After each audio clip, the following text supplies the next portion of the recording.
Elke burger heeft recht op doeltreffende rechtsbescherming. Dit is een grondrecht. In België uiteraard, maar ook overal in de Europese Unie. En zelfs daarbuiten, want het gaat om een universele waarde.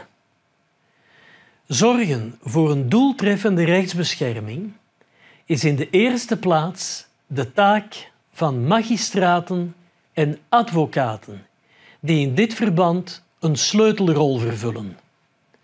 Zonder hun toewijding, hun minutieus en soms ondankbaar werk, zou het justitiële apparaat niet naar behoren kunnen werken.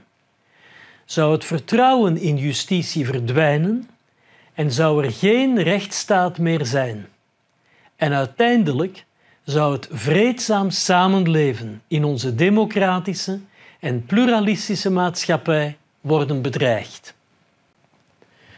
Bovendien is het zo dat wie een rol speelt in de Belgische justitie deel uitmaakt van een grotere familie, namelijk alle magistraten en advocaten van de Europese Unie.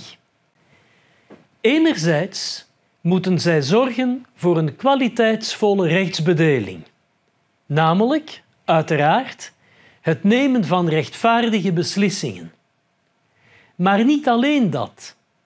De beslissingen moeten gemotiveerd worden, dus toegelicht en onderbouwd door stevige argumenten, zodat de burger die de beslissing moet naleven, haar kan begrijpen en aanvaarden.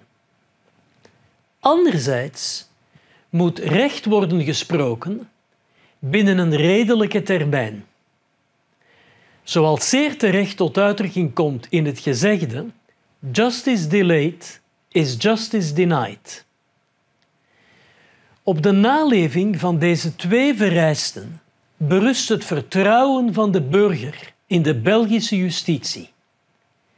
Maar in feite, en dit is cruciaal, ook het vertrouwen van rechters in andere lidstaten van de Europese Unie in de Belgische justitie is gebaseerd op deze vereisten van kwaliteit en snelheid.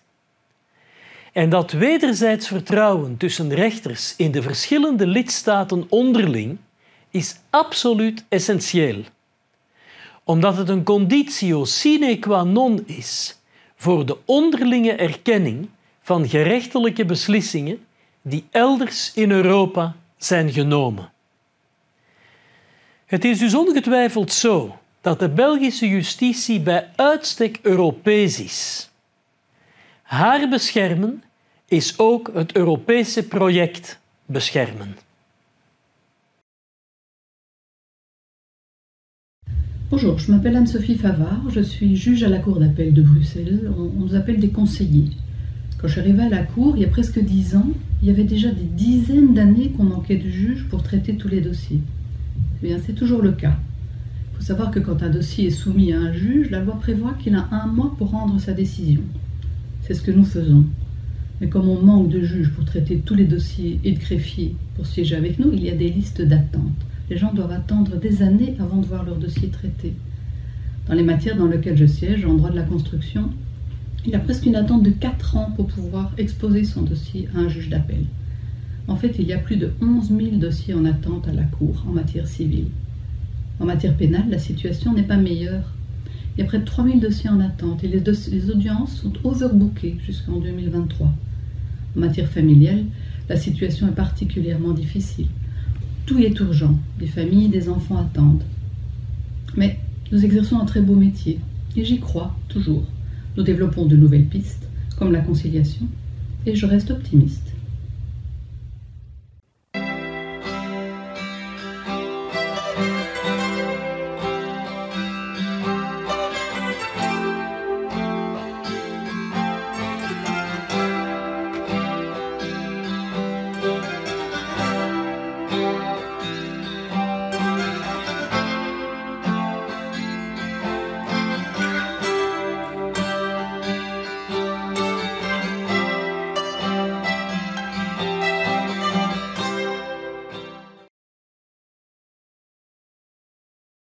Bonjour, Véronique de Schrijver, juge famille au TPI du Hainaut, division Mons, depuis bientôt 7 ans. Aujourd'hui, à l'audience d'introduction, j'avais 32 dossiers fixés pour 3 heures d'audience. 32 dossiers, c'est 64 personnes et potentiellement le même nombre d'avocats. 180 minutes, c'est 5 minutes par dossier, c'est 2 minutes 30 pour que chacun m'explique ses difficultés et ses demandes. Ce n'est pas une justice humaine. Alors pour compenser, j'augmente le temps de mes audiences et il n'est pas rare que je siège 4 heures, 4h30, parfois plus, avec la conséquence que je suis fatiguée, que je suis moins disponible pour écouter, que les gens sont fatigués également d'attendre et qu'ils sont moins disponibles pour m'expliquer leurs problèmes. Ce n'est pas une justice humaine. Alors il est urgent de remplir les cadres, l'état de droit, moi j'y crois. Mijn naam is Sven van der Hoeven en ik ben griffier bij het Arbeidshof te Brussel. Deze functie oefen ik nu circa 12 jaar uit en ik doe dit nog steeds met veel plezier. Ik hou van deze job binnen de rechterlijke orde. Het is een functie met veel afwisseling en waarbij je het gevoel hebt dat je een maatschappelijke impact hebt.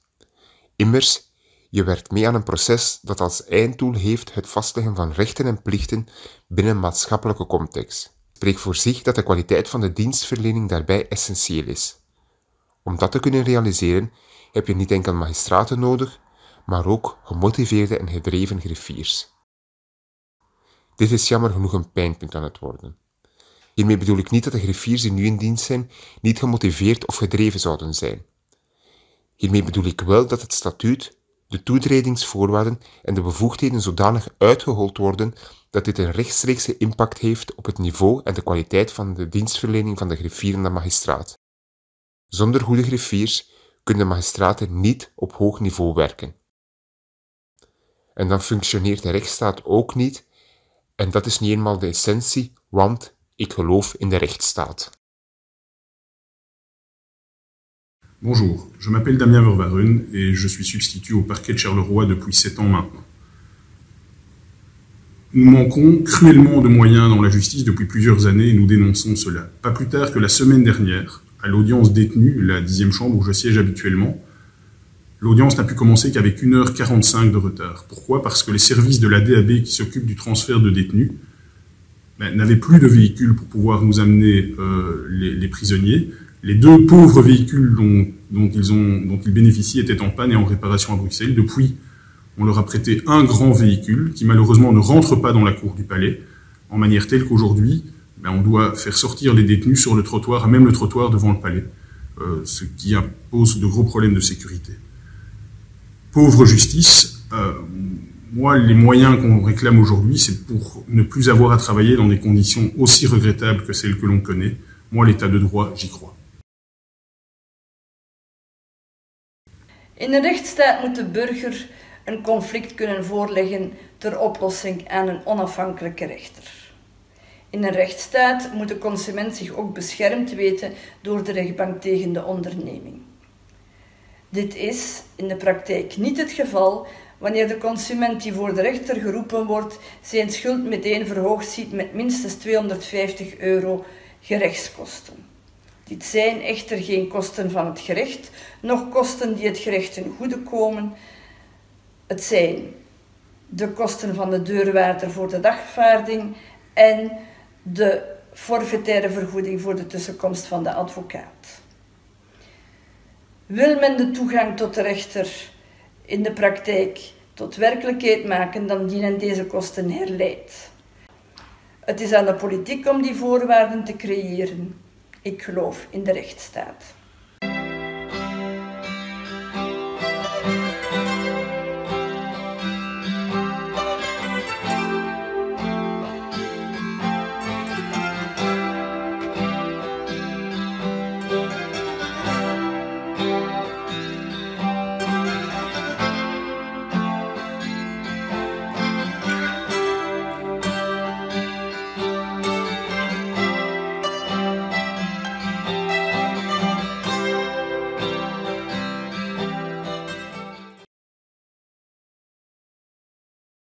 Bonjour, je suis juge au tribunal de l'entreprise et je m'adresse à vous depuis mon bureau. Mon bureau qui fait uniquement office de bureau et ça c'est une grande chance parce que ce n'est pas le cas partout. Notamment à Verviers, où je siégeais encore régulièrement jusqu'il y a quelques semaines, nous n'avions plus de salle d'audience. Plus exactement, feu la salle d'audience a dû être réquisitionnée en raison de problèmes de stabilité du bâtiment, et c'est mon bureau qui lui-même a dû être affecté à l'usage de salle d'audience. Alors, vous imaginez recevoir les parties, leurs avocats, dans un bureau qui n'était pas du tout adapté à ça, et qui plus est en période de crise sanitaire, ça n'est vraiment pas idéal, loin de là. Alors ce problème d'infrastructure, c'est pas le seul problème que nous rencontrons au quotidien. Le matériel informatique, par exemple, et son obsolescence, c'est un autre problème. Les PC dont nous disposons sont vieux, il n'y a pas d'autre mot, et les nouveaux PC arrivent au compte-gouttes. Malgré ça, mes collègues et moi, nous restons super motivés. Nous avons tout à fait conscience du service que nous apportons à la population et de la plus-value humaine, surtout, que nous pouvons lui apporter. Et donc, malgré tout ça, moi, l'état de droit, j'y crois. Hallo, Karel van Kouwenbergen, onderzoeksrechter te Antwerpen gedurende 23 jaar. Mijn job is bijzonder boeiend door het rechtstreeks contact tussen verdachte en magistraat. Dit is heel kleurrijk en maatschappelijk bijzonder relevant. Wij moeten oplossingen zoeken en waken over eerbiediging van fundamentele rechten en vrijheden. Wetgeving biedt ons hierbij veel mogelijkheden om genuanceerd om te gaan met de meest diverse gevallen, maar toch schieten wij tekort, omdat justitie ook zijn beperkingen heeft. Justitie kan niet alles oplossen en het is dan ook verkeerd om, zoals nu gebeurt, meer en meer zaken richting repressie te sturen. Toch tonen ook onderzoeksrechters dat justitie rechtvaardig is en dat gedreven magistraten elke dag opnieuw trachten om genuanceerde beslissingen te nemen op maat geschreven van de rechtsonderhorigen. We moeten ons hoeden voor onduidelijke of slordige wetgeving die basisrechten in gevaar brengt. Dan pas kan een magistraat zijn taak naar behoren vervullen. De rechtsstaat. Ik geloof erin. Wanneer men anno 2021 een strafdossier wenst in te kijken, dan moet men zich verplaatsen naar de Griffie. Toegankelijk tussen 8:30 en 12:30 en 12:30 en 4. Men zal dan een papieren dossier ontvangen waarvan men foto's mag nemen. En als het dossier gedigitaliseerd is, dan zal men foto's kunnen nemen van een computerscherm. U hoort mij goed, foto's nemen van een computerscherm. Eigenlijk is er de afgelopen 30 jaar dus weinig veranderd wanneer het gaat om de inzage van strafdossiers. De pen is vervangen door de smartphone. Dit is onbegrijpelijk. Een rechtsstaat is alleen gediend met een kwaliteitsvolle advocatuur. De Orde van Vlaamse Balies roept dan ook onze minister op om bij de digitalisering van justitie de hoogste prioriteit te geven aan het digitaal strafdossier. Gerichtsverfahren sollten schnell und effizient zu einem guten Ergebnis kommen. Das ist leider nicht immer der Fall. Im Anwaltsleben wird oft sehr viel unnötige Zeit verloren. Obschon in den letzten Jahren ein großer Fortschritt bei der Digitalisierung der Justiz gemacht worden ist, ist noch viel Luft nach oben vorhanden. Systematisch sollte geprüft werden, ob nicht zusätzliche Arbeitsgänge digitalisiert werden könnten. Die bisherige Praxis zeigt, dass man damit schon viel Zeit gewinnen kann. Viele Verfahrensschritte sind auch Formalitäten, die eigentlich nur Zeit und Kosten mit sich ziehen. Ich denke dabei an Vertagungen und Versäumnisurteile. Oft warten ein paar Dutzend Anwälte stundenlang, um dann nur einige Sekunden zu intervenieren. Das ist mit keinerlei Mehrwert verbunden. Viele einfache Verfahren sollten schriftlich geregelt werden, sodass die Gerichtssitzungen dann grundsätzlich für richtige Verhandlungen vorbehalten werden. So könnte die Justiz wirksamer werden. Gewinner sind dann alle. In diesem Sinne vertraue ich weiterhin unserem Rechtsstaat.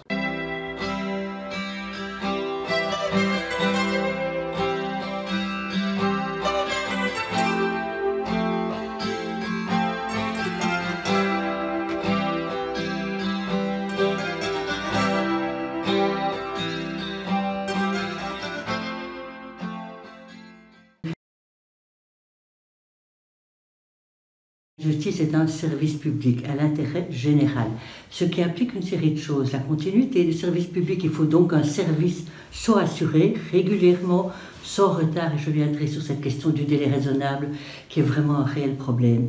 L'égalité des personnes. Donc il y a toute une série d'exigences liées à la notion de service public, et c'est pour ça que j'avais envie de la rappeler en tout premier lieu.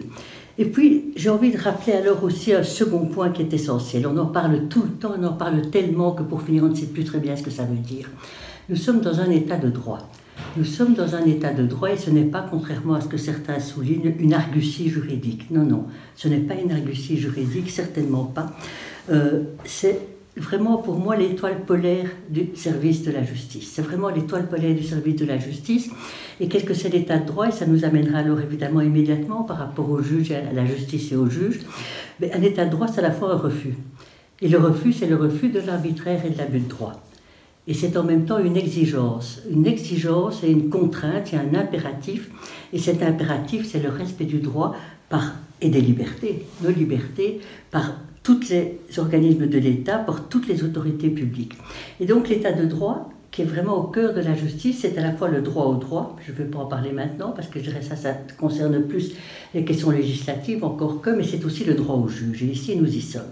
C'est le droit au juge, et le droit au juge peut se décliner aujourd'hui à la lumière de la jurisprudence de la Cour européenne des droits de l'homme, que j'ai eu ce grand honneur et ce redoutable honneur de servir. Le droit au juge se décline dans toute une série d'exigences, c'est d'abord avoir un juge.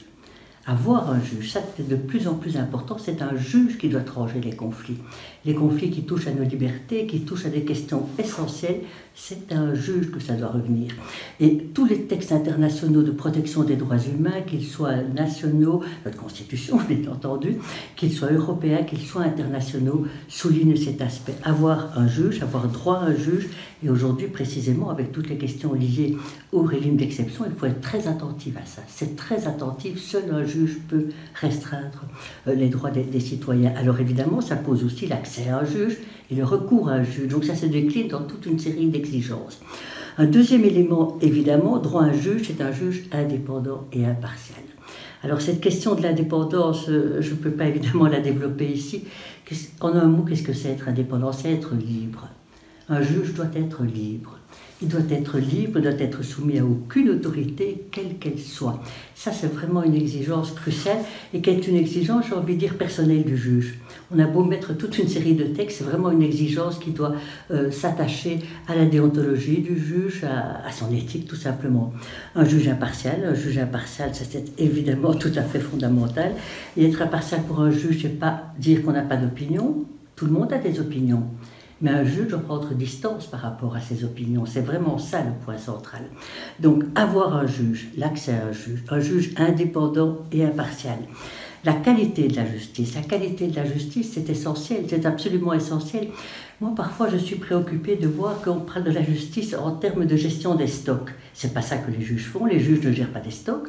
Les juges jugent des situations, des personnes, des histoires. Et donc, on ne peut pas réduire la justice à une gestion des stocks. Ça, je trouve que ça, c'est tout à fait un dévoiement de la situation. La qualité de la justice, c'est un juge qui est indépendant, impartial, qui écoute, qui entend, non seulement qui écoute, mais qui entend, qui donne pertinence aux arguments et aux faits qui sont produits devant lui et qui tranche et qui décide. Alors c'est facile à dire comme ça, mais ce sont toutes des exigences qui doivent accompagner la fonction de juger par ce plus beau métier qui soit, qui est le métier de juge. Ça vraiment, moi qui ne l'ai pas exercé toute ma vie, je l'ai vu combien ce métier de juge est vraiment un des plus beaux métiers.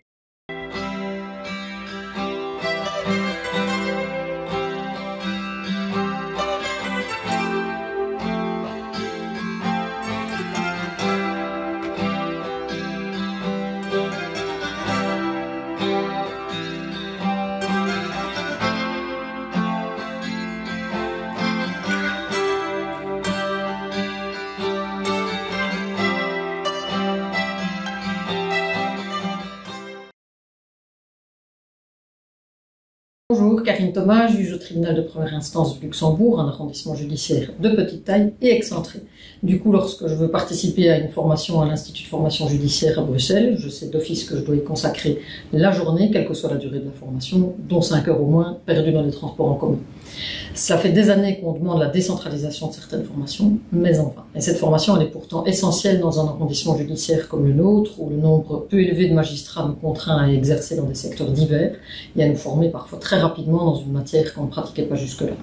Dans une période marquée par des atteintes multiples aux principes fondamentaux de l'état de droit, il est pourtant primordial que les justiciables puissent avoir accès à un pouvoir judiciaire composé d'hommes et de femmes correctement formés, soucieux de préserver leur indépendance, notamment à l'égard des deux autres pouvoirs, et capables de constituer un rempart solide, parfois même le dernier, de protection de nos libertés. Si j'y crois encore, c'est parce que je sais que je ne suis pas la seule à avoir conscience de cette urgence et de la nécessité de tenir bon, et je suis sûre qu'ensemble on peut y arriver. Goeiedag, ik ben Bart Wens en ik ben arbeidsauditeur in het resort Antwerpen-Limburg. Ik geloof sterk in de verdere digitalisering van justitie. Binnen ons arbeidsauditoraat zijn we nu al een tijdje overgeschakeld op een meer digitale werking. Aanvankelijk leek niet iedereen op de werkvloer daar even gelukkig mee, maar gaandeweg zag ik het enthousiasme toenemen en zag ik hoe men vol goede moed op de digitale trein stapte. Het uiteindelijke doel van deze verdere digitalisering moet natuurlijk zijn om de burger beter te kunnen dienen. Als ik zie hoe professioneel de mensen binnen ons arbeidsauditoraat dit aangepakt hebben, ben ik ervan overtuigd dat dit ook in een groter geheel kan werken. Het talent en het enthousiasme is daarvoor zeker aanwezig. En om met een quote van een vroegere VRT-nieuwslezeres te eindigen, het komt allemaal wel goed.